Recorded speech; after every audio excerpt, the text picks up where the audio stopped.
Hello students, मेरा नाम विनीत पांडे और आप देख रहे हैं 2 पाई क्लासेस क्लास 9th में। अब हम बच्चों एनसीईआरटी से सॉल्यूशन स्टार्ट करेंगे, chapter number 4 structure of the atom. Okay students, तो स्टार्ट करते हैं। ये जो आपकी बुक में ब्लू कलर से क्वेश्चंस दिए रहते हैं ये भी हम सॉल्व करेंगे, जो एग्जाम्पल्स दिए रहते हैं वो भी हम सॉल्व करेंगे। ठीक है, आपको डिटेल में एक्सप्लेन करेंगे, करेक्ट। बट अगर आप चैनल पे बच्चों न्यू आए हो तो पिन कमेंट चेक करिए। पिन कमेंट क्या होता है? जो कमेंट सबसे ऊपर आ रहा है उसको पिन कमेंट बोलते हैं।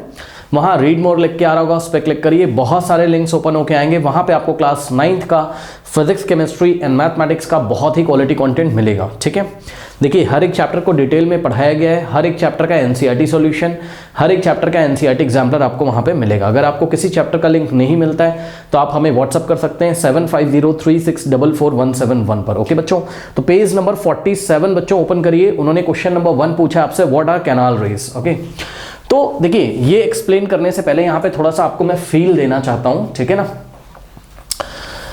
इलेक्ट्रॉन और प्रोटॉन के बारे में। ठीक है, थोड़ा सा डिटेल में आपको समझाते हैं ताकि आपको समझ में आए कैनाल रेज या एनोड रेज क्या होती हैं या कैथोड रेज क्या होती हैं। ठीक है, दोनों ही हम आपको यहाँ पे एक्सप्लेन करने की कोशिश करेंगे। वैसे तो आपको कैनाल रेज पूछा हुआ है लेकिन कंफ्यूजन बहुत होता है, सब कुछ हम आपको यहाँ पे एक्सप्लेन करते हैं। देखिए बच्चों, लास्ट चैप्टर में आपने पढ़ा कि कोई भी मैटर है, ठीक है ना, वो एटम्स और मॉलिक्यूल से मिलकर बना हुआ है। ठीक है ना, कोई भी मैटर है, जैसे ये मोबाइल है तो फाइनली ये एटम्स और मॉलिक्यूल से मिलकर बना हुआ है। अब इस चैप्टर में जैसा कि आपने पढ़ा होगा कि एटम के सब एटॉमिक पार्टिकल्स भी हैं, मतलब एटम भी सब एटॉमिक पार्टिकल, छोटे छोटे पार्टिकल से मिलकर बना है कोई एटम, इलेक्ट्रॉन, प्रोटॉन और न्यूट्रॉन से। करेक्ट, ये बात सभी बच्चों को पता है। ठीक है, तो आपको मैं बताना चाहता हूँ, ठीक है, ये एक एटम का मान लीजिए स्ट्रक्चर है, तो इसके न्यूक्लियस में, न्यूक्लियस मतलब एटम का जो सेंटर होता है, वहां प्रोटॉन और न्यूट्रॉन होता है। करेक्ट, प्रोटॉन पे +1 चार्ज होता है, न्यूट्रॉन पे कोई चार्ज नहीं होता है, 0 चार्ज होता है। ठीक, और इलेक्ट्रॉन पे होता है -, चार्ज। इतना सभी बच्चों को पता होगा। न्यूक्लियस में कौन कौन रहता है? प्रोटॉन और न्यूट्रॉन। ठीक, और न्यूक्लियस के चारों तरफ डिफरेंट एनर्जी लेवल्स होते हैं जिसमें इलेक्ट्रॉन चक्कर लगाता रहता है इस तरीके से। ठीक है, इलेक्ट्रॉन एक नेगेटिवली चार्ज पार्टिकल है, इलेक्ट्रॉन पे नेगेटिव चार्ज होता है, प्रोटॉन पे पॉजिटिव चार्ज होता है। ठीक है, और न्यूट्रॉन होता है आपका न्यूट्रल। ठीक है, तो ये बात है। तो बच्चों देखिए यहाँ पर इलेक्ट्रॉन की खोज हुई, उसके बाद प्रोटॉन की खोज हुई, उसके बाद न्यूट्रॉन की। लेकिन अब प्रॉब्लम ये है, देखिए मैं आपको बता देता हूँ पहले। देखिए जे थॉमसन ने, आप बुक में पढ़ोगे एस चांद में, तो जे थॉमसन ने इलेक्ट्रॉन की खोज करी, ऐसा बताया जाएगा, इलेक्ट्रॉन को डिस्कवर किया। उसके बाद ई गोल्डस्टीन ने प्रोटॉन की खोज करी, ऐसा आपको बताया जाएगा। ठीक है, लेकिन प्रॉब्लम ये है, बोला जाता है कि पहले इलेक्ट्रॉन की खोज हुई और फिर प्रोटॉन की हुई, लेकिन देखिए जरा, ई गोल्डस्टीन को बताया जाता है कि 1886 में इन्होंने एनोड रे या कैनाल रे एक्सपेरिमेंट किया था। ये देखिए ना, ये तो पहले आ जा रहा है। अगर आप ध्यान से देखें 1886 पहले आता है और 1897 बाद में आ रहा है, लेकिन क्या बोला जाता है कि इलेक्ट्रॉन की खोज पहले हुई है। ठीक है ना, तो ध्यान से सुनिए, मैं आपको बताता हूँ। जो एकदम इलेक्ट्रॉन की खोज हो गई, जो उस पर एकदम ठप्पा लग गया, स्टैंप लग गया, वो लग गया 1897 में जे थॉमसन के द्वारा। लेकिन बच्चों इससे पहले, 1897 से पहले और 1886 से पहले, बहुत पहले कोई और साइंटिस्ट थे, उनका नाम वाम आपको नहीं याद करना है, बस आप ये सोच लो कि 1869 में भी थोड़ा थोड़ा हिंट मिल चुका था। ठीक है, कि कोई नेगेटिवली चार्ज पार्टिकल मैटर में एग्जिस्ट करते हैं, याद रखिएगा। ठीक है, 1869 में थोड़ा थोड़ा कंक्लूजन, थोड़ा थोड़ा हिंट मिल गया था। ठीक है, कोई साइंटिस्ट थे, वो इलेक्ट्रिकल कंडक्टिविटी पे काम कर रहे थे। ठीक है, तो वहीं पे क्लू मिल गया था कि हाँ भाई, एटम में कोई ना कोई नेगेटिवली चार्ज पार्टिकल्स होते हैं। ये कंफर्म हो चुका था 1869 में, और वो नेगेटिवली चार्ज पार्टिकल्स को इलेक्ट्रॉन बोला जे थॉमसन ने 1897 में। ठीक है ना, तो इसीलिए बोला जाता है कि इलेक्ट्रॉन की खोज पहले हुई थी, क्योंकि 1869 में थोड़ा थोड़ा हिंट मिल गया था, हाँ भाई एटम में नेगेटिवली चार्ज पार्टिकल होता है। और आज की डेट में हमें पता है जे थॉमसन ने 1897 में बताया, हाँ भाई इनको इलेक्ट्रॉन बोलते हैं। इतनी बात समझ में आ गई? अब सुनो बच्चों, ये एक डिस्चार्ज ट्यूब है, बहुत शॉर्ट में हम आपको बताते हैं। ठीक है, सबसे पहले हम आपको बताते हैं कि कैथोड रेज क्या होती थी। ठीक है, ताकि आपको यहाँ पर किसी तरीके का कंफ्यूजन ना हो। देखिए बच्चों, कैथोड रेज क्या होती थी। देखिए इसमें हमने एक डिस्चार्ज ट्यूब लिया इस तरीके से। ठीक, ये ग्लास का बना एक ट्यूब है।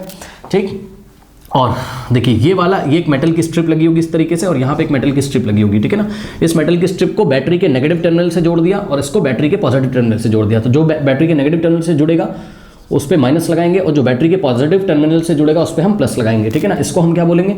इसको हम बोलेंगे कैथोड। ठीक है, ध्यान से सुन लीजिएगा। और ये वाला एंड हो गया, इसको हमने बोला क्या? एनोड। ठीक है ना, नेगेटिव वाले को कैथोड, पॉजिटिव वाले को एनोड। ठीक, अब सुनिए, पहले जे थॉमसन की बात सुनिए। ये क्या करते थे, इसमें कोई गैस भरते थे इस तरीके से, ध्यान से सुनिए, बहुत शॉर्ट में बता रहा हूँ ताकि आपका कॉन्सेप्ट क्लियर हो जाए, ठीक है। इसमें कोई गैस भरते थे इस तरीके से। अब गैस भरने के बाद क्या करते थे, यहाँ पे हाई वोल्टेज लगाते थे, ठीक है। ये कोई बैटरी है जिसकी हेल्प से हाई पोटेंशियल डिफरेंस या हाई वोल्टेज लगाया जाता है। बच्चों देखो, हाई वोल्टेज लगाने से क्या फायदा है, हाई वोल्टेज लगाने से फायदा है गैस के जो एटम्स होंगे उस पर फोर्स लगेगा। गैस के जो एटम है ना, उसके अंदर जो चार्ज पार्टिकल्स हैं, ठीक है, चाहे इलेक्ट्रॉन हो चाहे प्रोटॉन हो, उसके ऊपर फोर्स लगता है।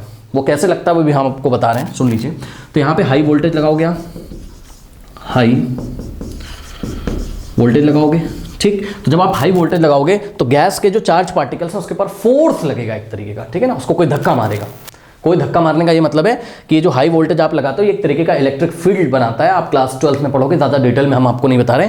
हाई वोल्टेज जो आप लगाते हो उसकी हेल्प से एक इलेक्ट्रिक फील्ड क्रिएट होगा, और इलेक्ट्रिक फील्ड जो होता है वो चार्ज पार्टिकल पे फोर्स लगाता है। इलेक्ट्रिक फील्ड जो होता है वो चार्ज पार्टिकल पे फोर्स लगाता है। नोट कर लीजिए, हाई वोल्टेज ने क्या किया, हाई वोल्टेज ने इलेक्ट्रिक फील्ड क्रिएट किया। क्या क्रिएट किया, इलेक्ट्रिक फील्ड क्रिएट किया। और ये इलेक्ट्रिक फील्ड क्या करता है, ये इलेक्ट्रिक फील्ड चार्ज पार्टिकल के ऊपर फोर्स लगाता है। और ये चार्ज पार्टिकल कहाँ होते हैं, एटम के अंदर, ठीक है। इलेक्ट्रिक फील्ड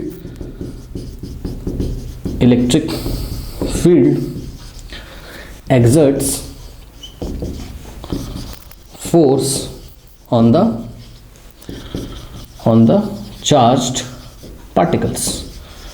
इतनी बातें याद रखिए। तो सुनिए, हाई वोल्टेज लगाने से क्या फायदा होता है, एक बहुत ज़्यादा इलेक्ट्रिक फील्ड, बहुत ज़्यादा स्ट्रेंथ की इलेक्ट्रिक फील्ड बन जाती है डिस्चार्ज ट्यूब के अंदर, और वो इलेक्ट्रिक फील्ड चार्ज पार्टिकल पे फोर्स लगाती है। और ये चार्ज पार्टिकल कहाँ होते हैं, गैस के एटम में। तो कोई गैस आपने ऐसे भर दी। अब सोचो बच्चों, गैस जब आपने यहाँ पर भर दी तो यहाँ पे देखिए माइनस है ना, यहाँ पे माइनस है और यहाँ पे क्या है, प्लस है। तो अब आप सोचो, ये जो गैस के पार्टिकल्स हैं यानी कि एटम है, ठीक, ये माइनस वाला एंड क्या करेगा, मतलब ये जो कैथोड वाला एंड है, कैथोड वाला टर्मिनल है, ये क्या करेगा, बहुत हाई पोटेंशियल लगाया, मतलब बहुत ज़्यादा इलेक्ट्रिक फील्ड आपने यहाँ लगाई है। इलेक्ट्रिक फील्ड का काम क्या होता है, चार्ज पार्टिकल पे फोर्स लगाना। तो गैस के जो चार्ज पार्टिकल्स हैं, कौन से वाले, नेगेटिव वाले। अभी आप बस नेगेटिव वाले पे ध्यान दीजिए, ठीक है। तो ऐसे बहुत सारे एटम्स यहाँ पे होंगे, और हर एटम के पास क्या होगा, इलेक्ट्रॉन होगा। हर एटम के पास क्या होगा, इलेक्ट्रॉन।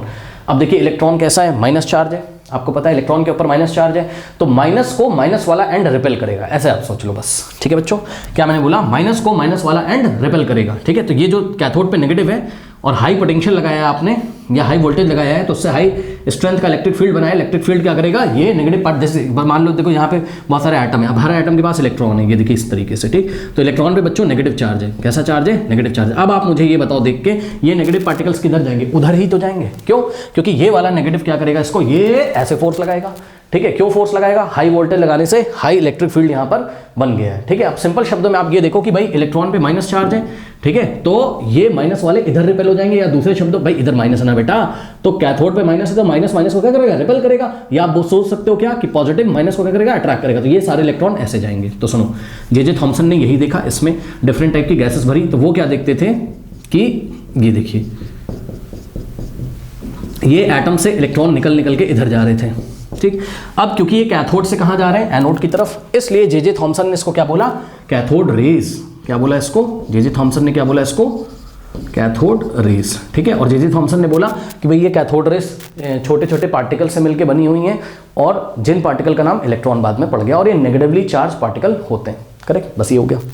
अब सुनो, हालांकि ये चीज जे थॉमसन ने प्रोफेशनली 1897 में बताई थी, लेकिन मैंने आपको बताया ना ये चीज हमें पता चल चुकी थी 1869 में, इसीलिए बोला था कि इलेक्ट्रॉन की खोज प्रोटॉन से पहले होगी। अब आइए बात करते हैं किसकी, ये आपने देखा ना कैथोड रे, फिर से सुन लो। कैथोड रे में क्या होता था, कोई गैस आपने यहाँ पे डाली, ठीक है ना, और ये कोई गैस आपने यहाँ पे डाली, ठीक है, और कुछ रेज कैथोड से एनोड की तरफ चलते हुए नजर आएंगी। नजर का मतलब ये है, अब दिखाई थोड़ी ना पड़ता है, यहाँ पे कोई फ्लोरोसेंट मटेरियल लगा देते हैं, जब इलेक्ट्रॉन आगे यहाँ पे टकराते हैं तो यहाँ पे एक चमक पैदा होती है, जिससे हमें पता चलता है हाँ भाई कोई पार्टिकल है जो कैथोड से किधर आ रहे हैं, एनोड की तरफ। ज़्यादा हम डिटेल में नहीं जा रहे हैं, बस आप ये देखिए जरा कैथोड रे में, ठीक है, कुछ रेज हैं जो कैथोड से यानी कि माइनस से कहाँ चलती हैं, प्लस की तरफ, ठीक है। अब माइनस से प्लस की तरफ जो चलती होंगी रेज, पक्का वो रेज कौन से पार्टिकल से मिलकर बनी होंगी, नेगेटिव चार्ज पार्टिकल से। तो इस तरीके से इलेक्ट्रॉन की खोज हुई, ठीक। अब आप इसका रिवर्स ऑर्डर सोचो, ठीक है, इसी का रिवर्स प्रोसेस सोचा किसने, ई गोल्डस्टीन ने, ठीक। उसने ये सोचा होगा, ठीक है, उसने ये सोचा होगा, आप भी सोचिए, कोई एटम न्यूट्रल होता है, कोई एटम क्या होता है, न्यूट्रल, मतलब न्यूट्रल का क्या मतलब होता है, उस पर कोई चार्ज नहीं होता। भाई किसी एटम के ऊपर थोड़ी ना कोई चार्ज होता है, यानी कि जितना नेगेटिव होता होगा उतना ही पॉजिटिव होता होगा। सोचो, जितना नेगेटिव होता होगा उतना ही पॉजिटिव होता होगा, ठीक है ना। तो आप सोचो, अगर नेगेटिव पार्टिकल इधर जा रहे हैं तो उतने ही अमाउंट में नेगेटिव पार्टिकल्स की वजह से नेगेटिव चार्ज होगा, है ना। वो उधर जा रहे हैं अगर नेगेटिवली चार्ज पार्टिकल, तो पक्का पॉजिटिवली चार्ज पार्टिकल इधर आ रहे होंगे।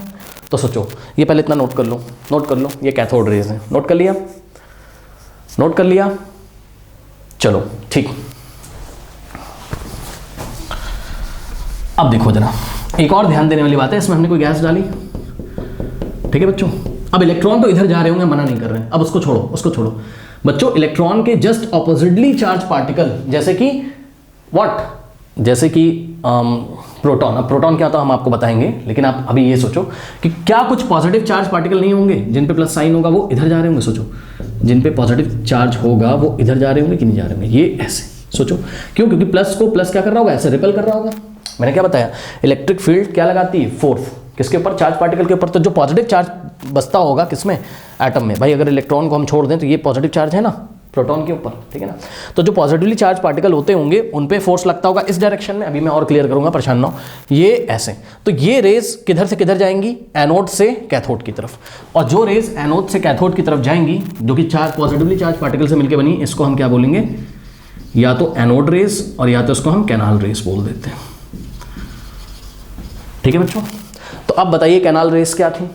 कैनाल रेज को हम एनोड रेज भी बोल सकते हैं, और canal raise positively charge particle से मिलकर बनी थी, जो कि किधर से किधर जाती थी, एनोड से कैथोड की तरफ। अब देखो बच्चों, यहां पे कुछ पॉइंट्स हम आपको दिखाते हैं, फिर इसको थोड़ा सा और डिटेल में हम आपको बताते हैं। देखिए, ई Goldstein in 1886 discovered the presence of, देखो एक बात बताऊं, मैं अगर चाहता तो इसको मैं बहुत शॉर्ट में एक लाइन लिखवा के आपको फिनिश कर देता, लेकिन बहुत सारे बच्चे कंफ्यूज रहते हैं, ठीक है। तो इसको मैं डिटेल में यहां पे आपको बता रहा हूं ताकि आपका हर एक कॉन्सेप्ट यहां पे क्लियर हो जाए, करेक्ट। तो ध्यान से देखिएगा, मैं बहुत कुछ इसमें अभी और भी बताने वाला हूं आपको। ई Goldstein in 1886 discovered the presence of new radiation in a gas discharge and called canal raise, ठीक है। तो हमने आपको बताया 1886 में, ठीक है, ई गोल्डस्टीन ने क्या किया, न्यू टाइप के रेडिएशन सर्च करे गैस डिस्चार्ज ट्यूब में, ठीक है, और इसको कैनाल रेज बोला, ठीक है। कैनाल रेज मतलब जो पॉजिटिवली चार्ज पार्टिकल से मिलकर बनी हो और एनोड से किधर चल रही हो, कैथोड की तरफ, ठीक है। अब सुनिए बच्चों ध्यान से, ठीक है। ई गोल्डस्टीन ने 1886 में न्यू रेडिएशन सर्च किए डिस्चार्ज ट्यूब में, ठीक है, न्यू रेडिएशन। अब देखो ये रेडिएशन क्या होता है फिजिक्स में या केमिस्ट्री में, रेडिएशन किसको बोलते हैं बच्चों। देखिए रेडिएशन का मतलब क्या होता है, रेडिएशन बच्चों को कंफ्यूज करता है, एनसीईआरटी में भी लिखा हुआ है, ठीक है। रेडिएशन का मतलब होता है क्या, समथिंग विच कैरी एनर्जी, ठीक है, समथिंग विच कैरी एनर्जी, ठीक है। जो एनर्जी लेके अपने साथ चल रहा हो उसको हम क्या बोलते हैं, रेडिएशन, ठीक है। अब एनर्जी लेके अपने साथ वेव्स भी चल सकते हैं और पार्टिकल्स भी चल सकते हैं। सुनिए, तो हम क्या बोलेंगे, वेव्स और पार्टिकल्स, ये आपकी नॉलेज के लिए, ठीक है ना, वेव्स और पार्टिकल्स विच कैरी एनर्जी, ठीक है ना। रेडिएशन किसको बोलेंगे, वेव्स और पार्टिकल्स विच कैरी या फिर which transmit energy from one place to another place, ठीक है। अब देखिए बच्चों, यहां एनोड से कैथोड की तरफ चार्ज पार्टिकल ही तो जा रहे हैं। कुछ लोग इनको एनोड रेज बोलते हैं, कुछ लोग बोलते हैं इनको कैनाल रेज, और बोलते हैं कैनाल रेज न्यू टाइप के रेडिएशन थे। रेडिएशन का मतलब है पक्का एनर्जी ट्रांसफर हो रही होगी एनोड से कैथोड की तरफ। एनर्जी कौन से फॉर्म में ट्रांसफर हो रही होगी, पॉजिटिवली चार्ज पार्टिकल्स के फॉर्म में ट्रांसफर हो रही होगी, यानी कि कोई ना कोई पॉजिटिव चार्ज पार्टिकल यहां से यहां जा रहे हैं, और क्योंकि पार्टिकल ऐसे यहां से यहां जा रहे हैं तो उन पार्टिकल्स में कुछ ना कुछ काइनेटिक एनर्जी होगी। तो उन्हीं एनर्जी की ट्रांसफर का, उन्हीं एनर्जी ट्रांसमिशन का बात हम कर रहे हैं जो एनोड से कैथोड की तरफ चार्ज पार्टिकल जा रहे हैं अपने साथ लेकर, ओके। पॉजिटिवली चार्ज पार्टिकल अपने साथ जो एनर्जी लेके जा रहे हैं उसी एनर्जी को इन्होंने क्या बोला है, न्यू टाइप के रेडिएशन, ओके। तो रेडिएशन का मतलब होता है क्या, वेव्स और particle which carry energy. I think आपको समझ में आया होगा क्योंकि एनसीईआरटी में लिखा है, तो मैंने रेडिएशन के बारे में आपको बताया, ठीक है। अब नेक्स्ट पॉइंट देखिए बच्चों, the beam of rays which travel in a direction away from anode towards cathode when gas is taken in a discharge tube is subjected to the action of high voltage under the low pressure is called canal rays। देखिए बताया जा रहा है, the beam of rays which travel in the direction, देखिए beam of rays है obviously, ठीक है, ये beam है, ठीक है, beam मतलब बहुत सारे रे का कलेक्शन जो होता है उसको हम क्या बोलते हैं, बीम। ठीक है, तो ये जो बीम ऑफ रेज हैं ये एनोड से किधर जा रहे हैं, कैथोड की तरफ।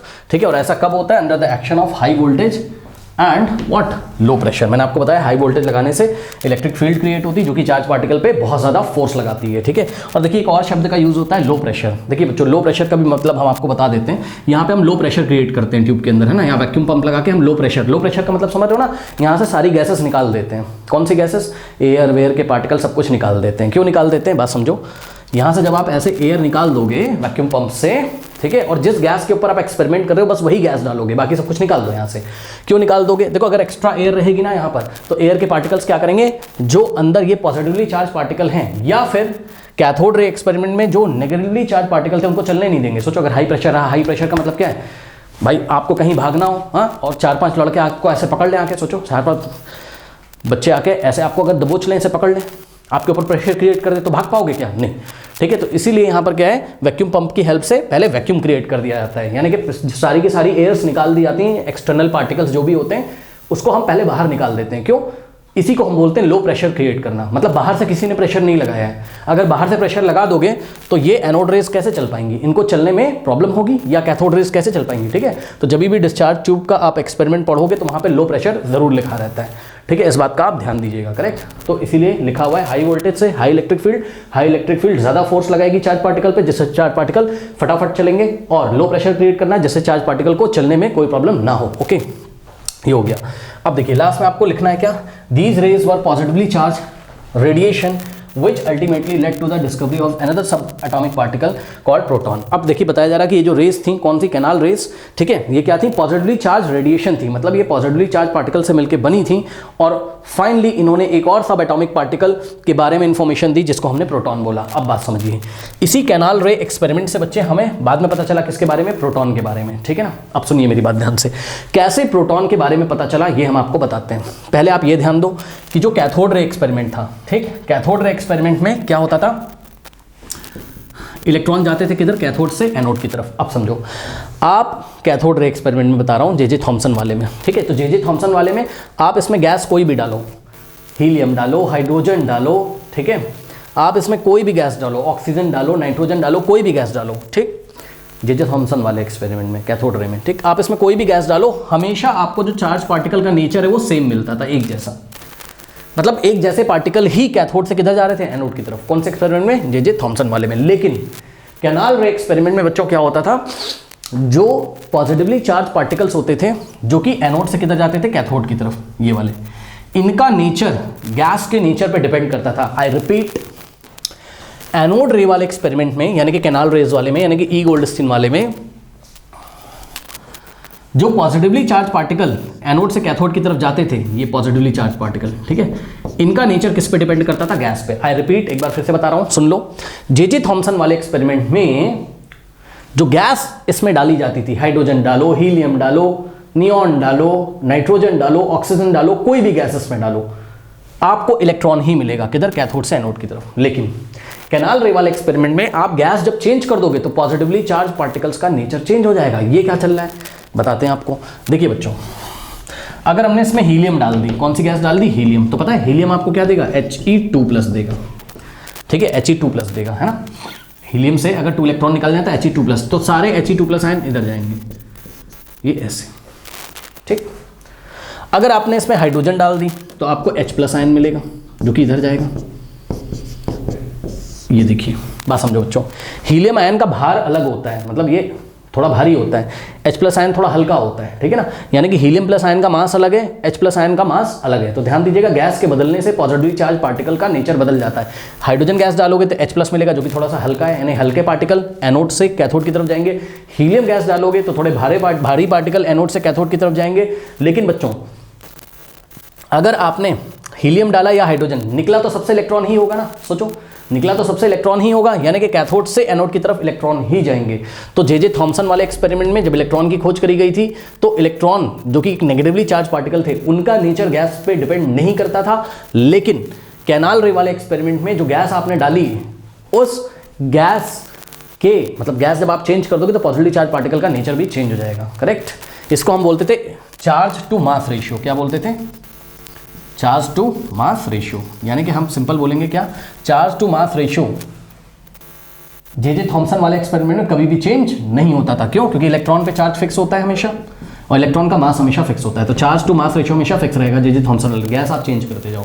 लेकिन कैनाल रे वाले एक्सपेरिमेंट में, ई गोल्डस्टीन वाले में charge to mass ratio vary करता रहता था, चेंज करता रहता था। क्यों? खुद दिमाग लगा लीजिए यहाँ पे बच्चों। देखिए जब हीलियम डालोगे तो चार्ज देखिए 2+ हो गया, है ना, डबली पॉजिटिवली चार्ज पार्टिकल एनोड से कैथोड की तरफ जा रहे हैं और ये थोड़े भारी होते हैं, तो चार्ज टू मास रेशियो कुछ और आएगा। ठीक, और हाइड्रोजन आपने डाल दी तो H+, ओनली 1+ चार्ज है और ये थोड़े से हल्के होते हैं, तो चार्ज भी कम हो गया, मास भी कम हो गया, चार्ज टू मास रेशियो अलग आएगा। आई थिंक अब आपको समझ में आया होगा। तो सुनो, प्रोटॉन की खोज कैसे हो गई? प्रोटॉन की खोज ऐसे हो गई बच्चों, हम आपको बताते हैं, ध्यान से सुनिए। हाइड्रोजन के एटम के बारे में सबको पता होगा, नहीं पता है तो सुन लीजिए। देखिए हाइड्रोजन के बच्चों न्यूक्लियस में एक प्रोटॉन होता है, 1 प्रोटॉन, इसमें न्यूट्रॉन कोई भी नहीं होता है, न्यूट्रॉन होते हैं 0। ठीक, और इसके के शेल में 1 इलेक्ट्रॉन ऐसे घूमते रहते हैं इस तरीके से, यानी कि हाइड्रोजन का एटम है ये क्या है? हाइड्रोजन का एटम है। तो हाइड्रोजन के एटम में बच्चों 1 प्रोटॉन होता है और 1 होता है इलेक्ट्रॉन, 1 प्रोटॉन और 1 इलेक्ट्रॉन होता है। ठीक है बच्चों, अब सोचो यहाँ से अगर 1 इलेक्ट्रॉन निकल जाए ऐसे तो क्या बचेगा? ओनली 1 प्रोटॉन बचेगा। ठीक, और 1 प्रोटॉन जो बचता है उसी को हम H+ बोलते हैं, यानी कि H+ आयन जो है, भाई खुद दिमाग लगाओ ना, ये हाइड्रोजन का एटम था अभी, इस पे कोई भी चार्ज नहीं है। क्यों? क्योंकि एक इलेक्ट्रॉन है और एक प्रोटॉन है। इलेक्ट्रॉन की वजह से कितना हो गया? -1, प्रोटॉन की वजह से कितना हो गया? +1, न्यूट्रॉन पे कोई चार्ज नहीं होता है तो नेट चार्ज कितना हो गया? 0। तो हाइड्रोजन के एटम पे कोई भी चार्ज नहीं है। लेकिन सोचो अगर नाइट्रोजन के एटम से ये इलेक्ट्रॉन हम निकाल दें, ठीक, ये इलेक्ट्रॉन अगर हम किसी तरीके से निकाल दें, यानी कि इसमें हमने हाइड्रोजन गैस डाली, तो भाई हाइड्रोजन गैस के एटम में से इलेक्ट्रॉन तो निकल के इधर जा रहे होंगे, तो इधर कौन जा रहा होगा? इस साइड, एनोड से कैथोड की तरफ। तो जवाब है कि हाइड्रोजन के एटम से ये इलेक्ट्रॉन निकाल दो। जब निकाल दोगे तो केवल एक प्रोटॉन बचेगा, और प्रोटॉन जब बचेगा तो अब नेट चार्ज कितना होगा? इलेक्ट्रॉन तो गया उधर, तो नेट चार्ज कितना बचेगा? +1। ठीक है, क्यों? इलेक्ट्रॉन गया तो कोई भी माइनस चार्ज नहीं हुआ, ओनली ये माइनस वाला तो चला जाएगा, ओनली क्या बचेगा? प्लस। ठीक है बच्चों, तो जब हाइड्रोजन के एटम से एक इलेक्ट्रॉन निकाल देते हैं तो जो कुछ बचता है उसी को हम क्या बोलते हैं? प्रोटॉन बोलते हैं। तो ध्यान से सुनिए, जब इस कैनाल रे वाले एक्सपेरिमेंट में गैस हमने हाइड्रोजन डाली, कौन सी? हाइड्रोजन गैस डाली, तो उस टाइम जो पार्टिकल्स एनोड से कैथोड की तरफ गए थे उनको ही हमने क्या बोला? प्रोटॉन बोला। क्योंकि हाइड्रोजन गैस डालोगे तो एनोड से कैथोड की तरफ कौन जाएगा? हाइड्रोजन आयन, और हाइड्रोजन आयन को ही हम क्या बोलते हैं? प्रोटॉन। हाइड्रोजन आयन क्या है? हाइड्रोजन के एटम में से एक इलेक्ट्रॉन निकाल दीजिए, हाइड्रोजन के एटम में से एक इलेक्ट्रॉन निकाल दीजिए तो जो कुछ बचेगा प्रोटॉन ही तो होगा, न्यूट्रॉन तो होता ही नहीं है इसमें। अब समझ में आई पूरी कहानी कैनाल रेस की? तो आइए एक बार मैं आपको बस बता देता हूँ एग्जाम में लिखना क्या क्या है। नंबर 1 पॉइंट आप लिखोगे, ये नंबर 1 पॉइंट आप इसमें लिखोगे। ठीक है, ये सब समझाना जरूरी था बच्चों, इसलिए थोड़ा सा टाइम लगा। E Goldstein 1886 discovered the presence of new radiation in a gas discharge called canal rays, इतना बताया। फिर इसी में आपको पॉइंट नंबर 2 लिखना है, the beam of rays which travel in a direction away from anode towards cathode when a gas is taken in a discharge tube is subjected to action of high voltage under the low pressure is known as canal rays. Okay, तो बच्चों ऐसी beam of rays जिनकी direction anode से cathode की तरफ थी, क्या करने पर? हाई वोल्टेज लगाने पर और लो प्रेशर लगाने पर। ठीक है, उनको हमने कैनाल रेस बोला, और ये जो कैनाल रेस थी ये पॉजिटिवली चार्ज पार्टिकल से बनी हुई थी। ओके, और लास्ट पॉइंट हम लिखेंगे क्या, कि जब इस डिस्चार्ज ट्यूब में, ठीक है, जब इस डिस्चार्ज ट्यूब में हम स्पेशल गैस डालते हैं, कौन सी वाली? हाइड्रोजन गैस डालते हैं, और उसके बाद हम कैनाल रे एक्सपेरिमेंट को करते हैं, तो एनोड से कैथोड की तरफ हाइड्रोजन आयन चलते हैं, यानी कि H+ आयन चलते हैं, और H+ आयन को ही हम क्या बोलते हैं? प्रोटॉन बोलते हैं, क्योंकि हाइड्रोजन के एटम से एक इलेक्ट्रॉन निकल जाता है, जो बचता है वही क्या होता है? प्रोटॉन होता है। न्यूट्रॉन तो इसमें होता ही नहीं है, तो बचा क्या? ओनली प्रोटॉन, यानी कि H+ आयन ही प्रोटॉन कहलाता है। इसीलिए लास्ट में आपको एग्जाम में लिखना है इसमें, the raise were positively charge radiation, मतलब ये जो रेज थी जो कि पॉजिटिवली चार्ज रेडिएशन थी, जो एनोड से कैथोड की तरफ जाती थी, which ultimately led to the discovery of another subatomic particle called proton. Okay, बाद में ये जो पॉजिटिवली चार्ज रेडिएशन है, इन्होंने एक और सब एटॉमिक पार्टिकल की खोज करने में मदद किया, जिसको हम क्या बोलते हैं? प्रोटॉन बोलते हैं। ओके स्टूडेंट्स, तो आई थिंक आपको चीज़ें समझ में आई होंगी, नोट कर लीजिए। Students, page number 47, question number 2, if an atom contains 1 electron and 1 proton will it carry any charge और नॉट? ओके बच्चों, कोई एटम है, अगर उसमें 1 प्रोटॉन है और 1 इलेक्ट्रॉन है, ठीक है बच्चों, तो क्या उस एटम के ऊपर कोई चार्ज होगा? जवाब है नहीं। देखिए मैं आपको एक्सप्लेन करता हूँ इसको डिटेल में। ये बात कर रहे हैं हाइड्रोजन एटम की। कौन से एटम की? हाइड्रोजन एटम की। तो हाइड्रोजन एटम के बारे में इंफॉर्मेशन मैं आपको दे देता हूँ। देखिए न्यूक्लियस में, हाइड्रोजन के न्यूक्लियस में 1 प्रोटॉन होता है और न्यूट्रॉन होते हैं 0। ठीक है, हाइड्रोजन के न्यूक्लियस में कोई भी न्यूट्रॉन नहीं होते हैं। ओके, हम ऑर्डिनरी हाइड्रोजन की बात कर रहे हैं। ऑर्डिनरी हाइड्रोजन मतलब हाइड्रोजन के 3 आइसोटोप होते हैं, प्रोटियम, ड्यूटेरियम, ट्राइटियम। तो हम प्रोटियम की बात कर रहे हैं। ऑर्डिनरी हाइड्रोजन मतलब साधारण हाइड्रोजन, जिसके बारे में हम डेली लाइफ में बात करते हैं। करेक्ट, तो ऑर्डिनरी हाइड्रोजन है। करेक्ट, तो ऑर्डिनरी हाइड्रोजन एटम हम लिख देते हैं। ऑर्डिनरी हाइड्रोजन एटम के न्यूक्लियस में 1 प्रोटॉन 1 न्यूट्रॉन, और इसके के शेल में 1 इलेक्ट्रॉन घूमता रहता है। इलेक्ट्रॉन पे होता है माइनस, ठीक है, माइनस चार्ज, इसलिए इसको ई माइनस लिखते हैं। प्रोटॉन पे होता है +1 चार्ज, इसलिए इसको हम क्या बोलते हैं, पी के ऊपर प्लस लगा के दिखाते हैं। इलेक्ट्रॉन को ऐसे ई माइनस और प्रोटॉन को पी के ऊपर प्लस लगा के दिखाते हैं। ठीक है बच्चों, अब मेरी बात ध्यान से सुनिए जरा। पता है इलेक्ट्रॉन पे जो चार्ज होता है, सच में इलेक्ट्रॉन पे जो चार्ज होता है, ठीक है, एब्सोल्यूट चार्ज होता है। इलेक्ट्रॉन पे जो सच में चार्ज होता है ना, कि एब्सोल्यूट चार्ज होता है, ये हम एब्सोल्यूट चार्जेस की बात कर रहे हैं। एब्सोल्यूट चार्जेस की बात कर रहे हैं, मतलब सच में जो इलेक्ट्रॉन पे चार्ज होता है -1.6 into 10⁻⁻19 coulomb. Okay, minus of 1.6 into 10⁻⁻19 coulomb. ये 10 की पावर माइनस वाले माइनस को मत देखो, आप आगे वाले माइनस को देखो। तो इलेक्ट्रॉन पे चार्ज कैसा है, नेगेटिव चार्ज है। नेगेटिव में ना नंबर ये -1.6 लिखा है, तो -1.6 इंटू 10⁻⁻19 कूलम इलेक्ट्रॉन पे चार्ज होता है, और प्रोटॉन पे इतना ही चार्ज होता है, मतलब मैग्नीट्यूड इतना ही होता है, मतलब न्यूमेरिकल वैल्यू इतना ही है। ठीक है, लेकिन माइनस की जगह क्या लगा देंगे, प्लस। तो प्रोटॉन होता है पॉजिटिवली चार्ज, इलेक्ट्रॉन होता है नेगेटिवली चार्ज। ठीक है, तो प्रोटॉन पे होता है +1.6 इंटू 10⁻⁻19 कूलम। ये आपके नॉलेज के लिए बस, इसको हम एब्सोल्यूट चार्जेस बोलते हैं। अगर आप बात करेंगे रिलेटिव चार्जेस की, ठीक है, अब ये रिलेटिव चार्जेस क्या हैं, देखो बच्चों, इतने बड़े बड़े नंबर पढ़ना थोड़ा सा पॉसिबल नहीं होता है, इसलिए हम बात करते हैं किसकी, रिलेटिव चार्जेस की। ओके, तो इलेक्ट्रॉन पे जो रिलेटिव चार्जेस को -1 माना गया। -1 का मतलब ही क्या होता है, -1.6 इंटू 10⁻⁻19 कूलम। ओके, हम ऐसे बात करते हैं -1। प्रोटॉन पे क्या मानते हैं, +1 चार्ज। +1 का मतलब अगर आपसे कोई एब्सोल्यूट वैल्यू पूछे तो इतना, बात समझो, ये सब क्या चल रहा है समझो। अगर कहीं पे -2 चार्ज लिखा है, पता है, तो इसका क्या मतलब होता है, -2 इंटू, यानी कि 2 को उठा के हम इससे मल्टीप्लाई कर देंगे तो एब्सोल्यूट चार्ज आ जाएगा। आप समझ में आ गई बात। ठीक है, तो ये जस्ट 1 एक नंबर दे दिया गया है इसको। ठीक है, अगर कोई आपसे बोले +3 coulomb, sorry +3 charge, +3 unit charge है, +3 यूनिट चार्ज है, इसका क्या मतलब है, तो इसका एब्सोल्यूट चार्ज कैसे निकलेगा, 3 को उठा के हम ये वाले नंबर से मल्टीप्लाई कर देंगे, यानी कि 3 इंटू 1.6 इंटू 10⁻⁻19 कूलम। तो अपनी आसानी के लिए हमने क्या किया है, हमने रिलेटिव चार्जेस बना रखे हैं यहाँ पर। ओके, यानी कि इतने चार्ज को ही हम क्या बोलते हैं, -1, और इतने चार्ज को हम क्या बोलते हैं, +1 यूनिट, बस। लेकिन कूलम में बात करोगे तो एब्सोल्यूट चार्ज हो जाएगा। तो हम एब्सोल्यूट चार्ज की बात ना कर रहे हैं अभी हम बस आपको रिलेटिव चार्जेस बता रहे हैं। ठीक है, इसके बारे में बात करेंगे, रुक जाओ। ठीक है, सो इलेक्ट्रॉन पे होता है -1, प्रोटॉन पे होता है +1।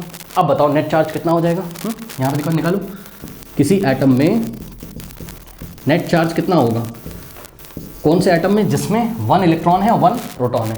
तो बच्चों 1 इलेक्ट्रॉन की वजह से -1 चार्ज और +1 इलेक्ट्रॉन की वजह से +1 चार्ज। तो नेट चार्ज कितना आ गया, टोटल चार्ज कितना आ गया, -1 ++++1, नेट चार्ज कितना आ गया, 0। इसका मतलब नेट चार्ज इस एटम पे 0 है, और जिस एटम पे नेट चार्ज 0 होता है उसको हम बोलते हैं न्यूट्रल है। तो ये एटम कैसा है, न्यूट्रल है, यानी कि हाइड्रोजन का एटम कैसा होता है, न्यूट्रल एटम है, इस पर कोई भी चार्ज नहीं, न्यूट्रल एटम है। ओके स्टूडेंट्स, अगर आप एब्सोल्यूट चार्जेस से निकालते तब भी आ जाता नेट चार्ज। कैसे, देखिए नेट चार्ज हम कैसे निकालते हैं, यहाँ पे नेट चार्ज। अब देखो इलेक्ट्रॉन पे चार्ज कितना है, -1.6 इंटू 10⁻⁻19 कूलम, प्लस प्रोटॉन पे कितना है, प्लस का 1.6 इंटू 10⁻⁻19 कूलम। ठीक है, सो प्लस का नंबर है और यही माइनस का है, तो कट जाता, और नेट चार्ज कितना आता, 0 कूलम, यानी कि कोई भी चार्ज यहाँ पर नहीं होता इस एटम पे। करेक्ट, ठीक।